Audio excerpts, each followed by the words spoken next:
Translation and purport by His Divine Grace Srila Prabhupada.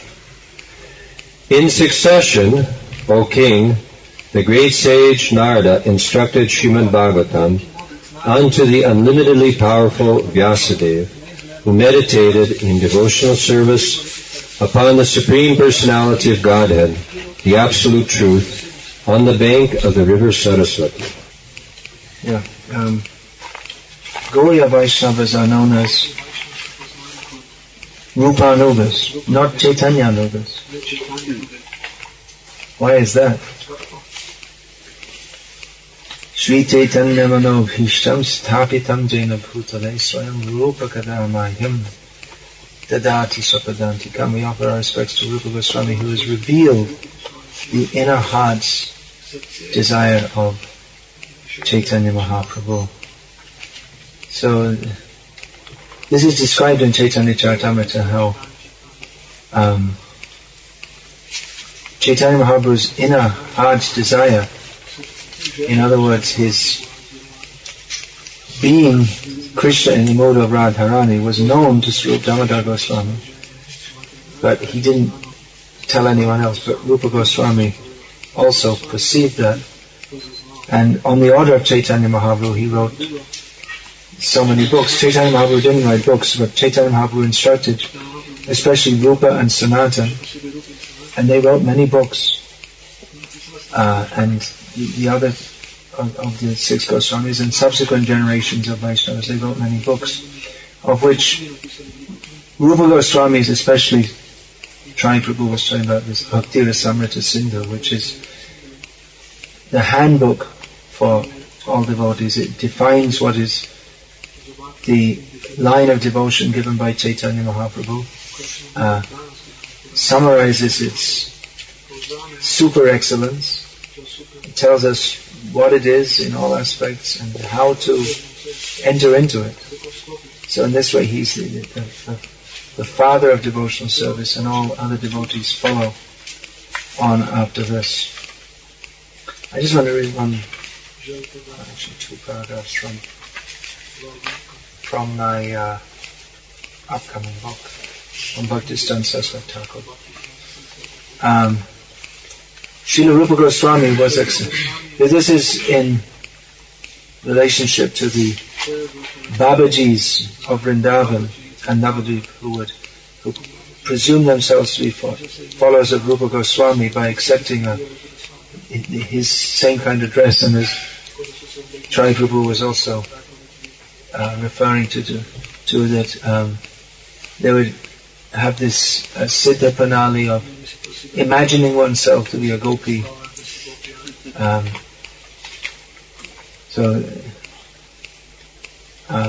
What is it? These words, Ragatnika Bhakti, Raganuga Bhakti. Bhakti Rasamrita Sindhu leads us to the path of Raganuga Bhakti, which means to follow the Ragatnika Bhaktis, those whose devotion is spontaneous by nature. So I'll read from what I've written, just a short piece about this. Srila Rupa Goswami was accepted as the leader of the 6 Goswamis and of all subsequent generations of Gauriyas, particularly because it was he who had revealed Sri Chaitanya Mahaprabhu's Manobhishta, his inner pining in the mood of Srimati Radharani for union with Krishna, that was the ultimate focus of Ragatnika Bhakti. Srila Saraswati Thakur accepted that Srila Rupa Goswami as the Gauriya Abhideya Acharya, the teacher and authority on devotional praxis, had indeed outlined Raganuga Bhakti, and that it was thus the highest sadhana of Rupanuga Bhakti. Yet Srila Bhaktisiddhanta Saraswati maintained that generally before being gifted with Raganuga Bhakti, one had to be fixed in the elementary practices of Rupanuga Bhakti by adopting the sequential approach given by Srila Rupa Goswami that helped an aspirant develop initial taste for devotional service and thus invite the mercy by which attraction to Raganuga Bhakti could arise. In Srila Rupa Goswami's words, Ado Shadha Tata Sadhu Sango Tabhajana Kriya Tato Nata Nibritti Syat Tato Nishtha Ruchistataha. Atha saktistito bhavas tataf premabhyudanchati sadhakanam ayam premna kado bhave bhavet kramaha. In the beginning there must be faith that devotional service to Krishna is the only genuine necessity of every living being. Such faith will impel one to associate with persons who are spiritually elevated. In the next stage, one becomes initiated by a genuine spiritual master, and under his instruction, the neophyte devotee begins the process of regulated devotional service. By execution of devotional service under the guidance of the spiritual master, one comes to the stage of anartha nivritti, cessation of all mundane attachment and contamination. Then comes nishtha, constant engagement in devotional service by mind, body and words, which leads to ruchi, conscious desire for devotional service based on deliberation. This taste leads one further to asakti, the heart's desire to serve Krishna, which prepares the heart for the appearance of bhav, the preliminary platform of transcendental love of Godhead. Gradually emotions intensify, and finally there is an awakening of pure love, prema. This is the progressive path by which prem, love of Godhead, manifests for the sadhaka in Krishna consciousness. So this is the path of Rupa-nuga Bhakti, as Bhaktisiddhanta Saraswati Thakur very strongly outlined, that you have to go in the right order, and not that Rati Age Shraddha Pache, Rupa-nuga Bolena. Those are in this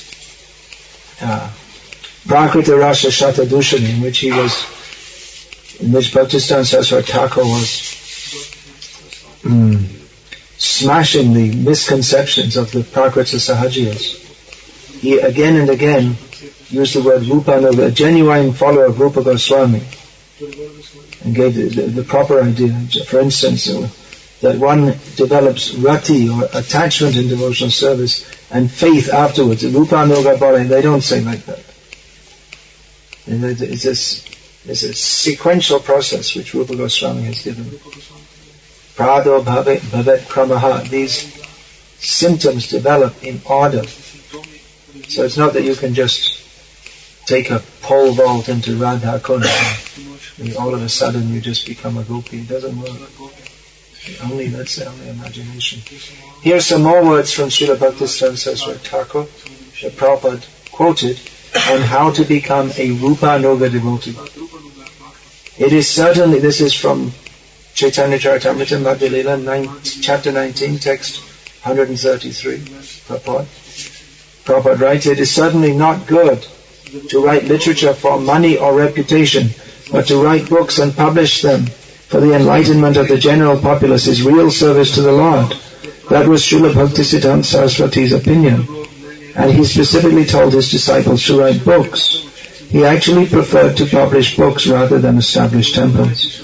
Temple construction is meant for the general populace and neophyte devotees, but the business of advanced and empowered devotees is to write books, publish them, and distribute them widely. According to Bhaktisiddhanta Saraswati Thakur, distributing literature is like playing on a great mridanga. Consequently, we always request members of the International Society for Krishna Consciousness to publish as many books as possible and distribute them widely throughout the world. By thus following in the footsteps of Srila Rupa Goswami, one can become a Rupa-nuga devotee. So this is a very big topic. A few years ago I was in Moscow, and around this time of year, just before Balaram's appearance day, and Radhanath Maharaj was there also, and he spoke for several days on Rupa Goswami. So I won't attempt to emulate that now. But I will summarize something which I already spoke on. Gauridasa Pandit, who was one of the followers of Nityananda Prabhu. Yesterday I was saying how the followers of Nityananda Prabhu, they are followers of Chaitanya Mahaprabhu, in Sakyaras. He was one of the Gauridasa Pandit was one of the Dwadash Gopal, the 12 principal cowherd boys who are followers of Chaitanya Mahaprabhu. And in Krishna Lila he was Subal, who happens to be the brother of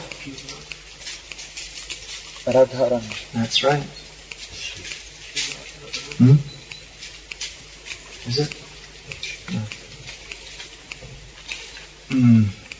So Gauridasa Pandit, Krishnadas Kaviraj Goswami says that he is highly empowered both to give and receive pure love of Krishna. Krishna Prem Dite Nite Dhare Mahashakti. He offered his home, his family, his everything to the lotus feet of Lord Nityananda and made Lord Nityananda and Lord Chaitanya the lords of his life. His Sripat, or the place where he performed his worship, where he lived, is at Kauna, just south of Navadip, it's on the opposite Shantipur, the place of Advaita Acharya. Now there, Gauridasa Pandit worshipped the first ever deities manifested in this appearance of Lord Chaitanya Mahaprabhu in this world. The first deities of Gauranitai were worshipped by Gauridasa Pandit, and how he came to worship them is as follows, that Chaitanya Mahaprabhu and Nityananda, they regularly used to visit Gauridas, and they liked to go, and Gauridas would cook them so many nice preparations, and they'd have wonderful pastimes of Sankirtan. But Chaitanya Mahaprabhu, there came a point where he was going to take sannyas, so he wanted to visit Gauridas one more time, because he knew I'll be leaving Bengal. I won't have the opportunity again. So he went to visit Gauridas with Nityananda. He would visit Advaita Acharya and then go to see Gauridas on the other side of the Ganga. At the house of Gauridas still there's an oar. You know this oar? For rowing a boat. You got the word? Yeah. An oar for rowing. So there's an oar which, and it's said that Chaitanya Mahaprabhu, he took a boat from Shantipur to Kauna at one time, and when he reached the other side, he gave the oar to Gauridas and said, you can use this to take the conditioned souls to the other side of the river of material existence. There's also there a Bhagavad-gita which is said to have been written by Chaitanya Mahaprabhu, because in those days books were written by hand. So Chaitanya Mahaprabhu came and he held a Sankirtan festival in the house of Gauridas, but Gauridas wasn't feeling very happy because he had a premonition or a feeling of something bad about to happen, that Chaitanya Mahaprabhu was going to leave and I won't see him again. So Chaitanya Mahaprabhu and Nitai were chanting and dancing, and Gauridas fell down at the lotus feet of Chaitanya Mahaprabhu and said, I have one request, that now you've come to my home, just stay. Don't ever go anywhere else. If you go away from here, I will simply die. It's a very heavy request, isn't it? I can't live without you. You just stay here, I'll look after you very nicely, and you can deliver all the living entities in the universe just by staying here. So, and he said, if you just stay here with me, then I'll understand that you're really worthy of the name Patita Pavan, the deliverer of the fallen. So Chaitanya Mahaprabhu told Gauridas, just forget this idea. You can worship me in the form of the deity. I'll stay here as the deity and you serve me in that way. And saying this, Chaitanya Mahaprabhu manifested deities of himself at Nitai. But Gauridasa said, I don't want the deity, I want you. So Mahaprabhu told Gauridasa, okay, you can either keep myself and Nitai, or you can keep the deities, whichever one you like. Which one do you want? So he's looking at the deities, and he couldn't say which one was which, because the deities are gone Nitai. So in this way he understood that the deity is Chaitanya Mahaprabhu. So he let Chaitanya Mahaprabhu go while also keeping him in his home. And he started to serve Chaitanya Mahaprabhu and Nityananda very nicely, dressing them, offering them flowers and foodstuffs, putting sandalwood paste on their bodies. He didn't think of them as deities. He just, because he saw they're Gaunitai, so he just treated them like Gaunitai, come and stayed in my home. So he was always talking to them, chattering with them. One day, Chaitanya Mahaprabhu started joking with him and said, hey Gauridasa, don't you remember? You used to be Subal. You forgot all the times you used to play on the bank of the Yamuna. Then Gaunitai took the form of Krishna and Balaram, dressed as cowherd boys with buffalo horns and stick and flutes, peacock feather, forest flowers, ankle bells tinkling. So Gauridasa, he also forgot that he was Gauridasa and became completely in the mood of Subal. And this went on for some time until his meditation broke and he saw back to being Gaunitai. Every day Gauridasa used to cook a big feast. So many different preparations. So he was doing this every day. But after some time Gauridasa was getting old. He's a fully spiritual personality. They go through the pastimes of apparently becoming old. So even though it was becoming difficult for him, he went on every day cooking a huge feast. So many different preparations for Gaunitai. So one day, while Gauridasa was in the kitchen cooking, Gaunitai came into the kitchen and started chastising him. He said, why are you taking so much trouble? Why are you putting yourself... We're not going to eat anything today. Then Gauridasa became angry at them and said, well, if you think you're going to be happy by not eating, then why didn't you tell me before I started cooking? I wouldn't have cooked anything. Then he just became quiet in anger. Then he said, all right, I'll just cook a few preparations for you. Anyway, at least today, you take full prasadam. And anyway, don't try to stop me from cooking so many preparations. Whatever I can easily cook, I'll cook. And you just accept it. So, one time Gauridasa was thinking, it would be so nice if Gaunitai, if they could be decorated with so many different nice ornaments and jewels, and he was meditating how nice that would be. And then he came before Gaunitai and saw that just to please him, they had manifested the ankle bells and armlets and nose rings and so many wonderful ornaments just to please him. Gauridasa had many disciples, among whom Chaitanya Das was helping. He was his most prominent disciple.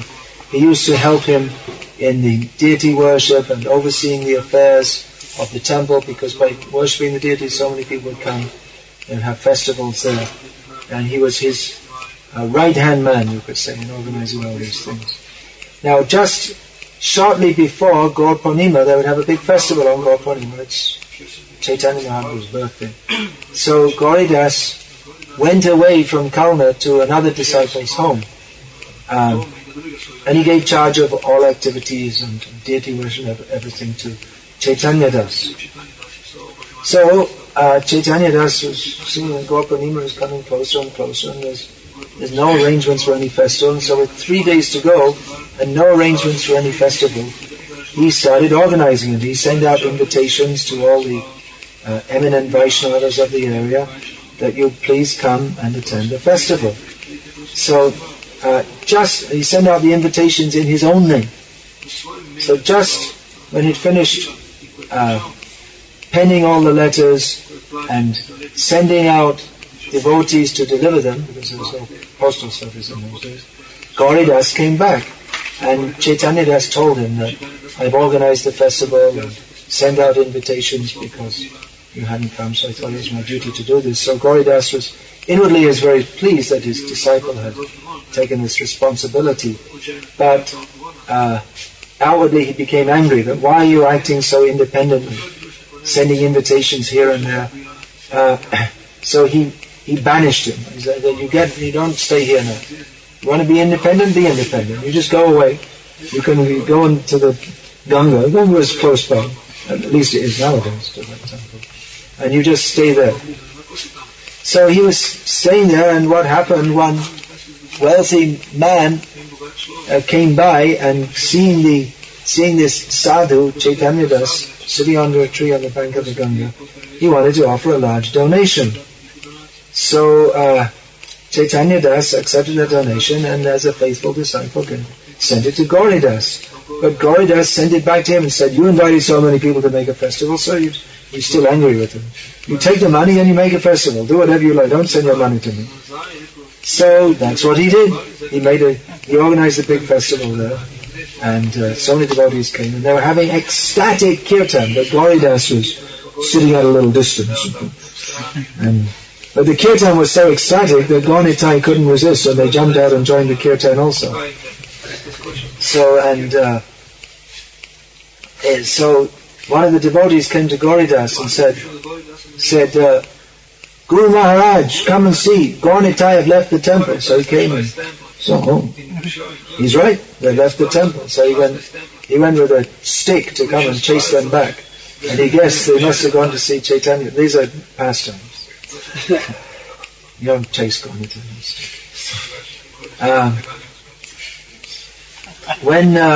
So he came to the bank of the Ganga and saw Chaitanya Das having his festival.